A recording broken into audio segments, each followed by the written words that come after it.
if you look at that talk, what was the theme and how many times did he cycle through that theme? Guess. Throw guesses out. Preconceived notions. Yes! Maybe he went through it like 6 times. I'll just throw 6. Yeah. Good for you. That's exactly what it is.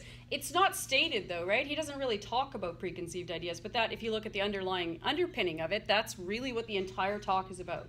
And he actually states that later, about 19 minutes in. He talks about that a little bit. But what preconceived ideas do is they stop us from seeing facts, and they stop us from seeing what the actual business opportunities are in a particular environment. Do you get that? Do you get that what he talked about in that short period of time got you automatically interested and you saw something new?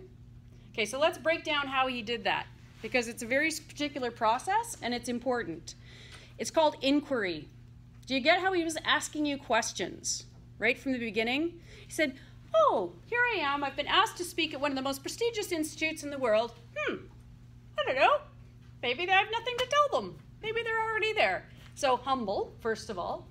Second of all, he's like, let's see. So he's taking you into a, let's see what it's about, right? Not, now the Karolinska Institute, the children were doing this, and I was doing this, and they were all doing this, right? So he's actually asking you to think with him. Isn't that cool? So you began to think with him because he was interesting, and he kept asking you, and he kept giving you things to giggle about too, right? So what are some of the biases that would have gotten in his way? He was speaking at TED, so some of the most innovative people in the world, right? So what's the big bias? Maybe I know it already, right? So he blows that apart because either they're going to compare themselves to a student who's in a top school, or they're going to compare themselves to a prof who hands out the Nobel Prize. Yeah, I can maybe rock with that. I think I can be okay. You know, if you're going to compare yourself laterally, you've kind of hit a lot of the markers in the world for, credibility and intelligence, right? So he's kind of blown those out of the water, and you're feeling pretty good about being, I don't know. Maybe you don't know, right? So you feel like it's okay to be, I don't know about the topic, because some of the smartest people in the world don't know, right? So it takes away the ego piece. And if you think that you can't get an idea across without dealing with people's egos, you're sadly mistaken, right? The entire marketing world is built around ego.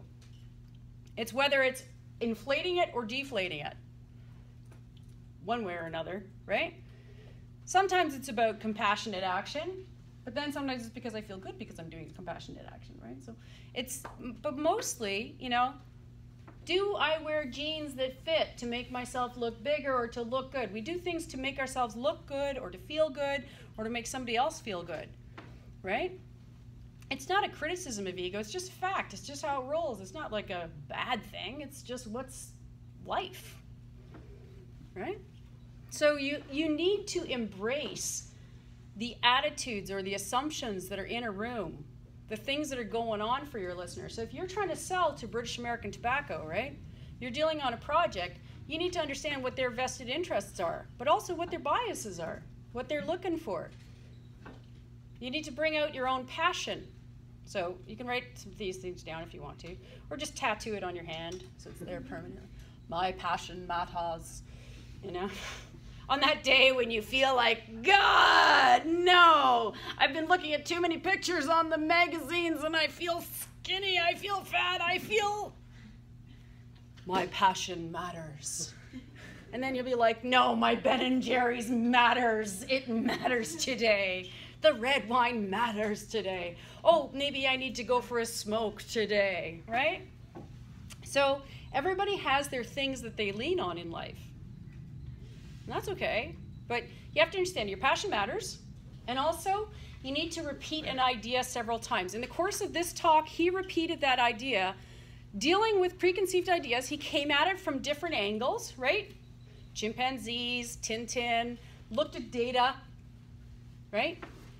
The actual talk is about the fact that if we shared data internationally, this was a few years ago before big data became, the entire universe, then we would have a much more accurate picture of what the markets are actually about, what insurance is actually about, what different pieces of business are actually about, how we can solve problems in the world, what actually is going on. So he was trying to encourage the sharing of data, and he created this whole thing called Gapminder. It's really fascinating. But what you see in this talk, and what's really useful here, is that most people think stats are hellishly boring, and often they are, right? But he's telling a story here about how people think and how the reality has actually changed. And he's kind. And if you don't think that matters, it actually does. Except for when Mr. Regley was teaching grade A history, and then it didn't matter. Really didn't. Especially not for poor Brendan. That's another story. So when you're dealing with ideas, but if you're trying to persuade an audience, right? Does any of this stuff make sense? Is it useful so far? Are we tracking? Yes? Okay, great.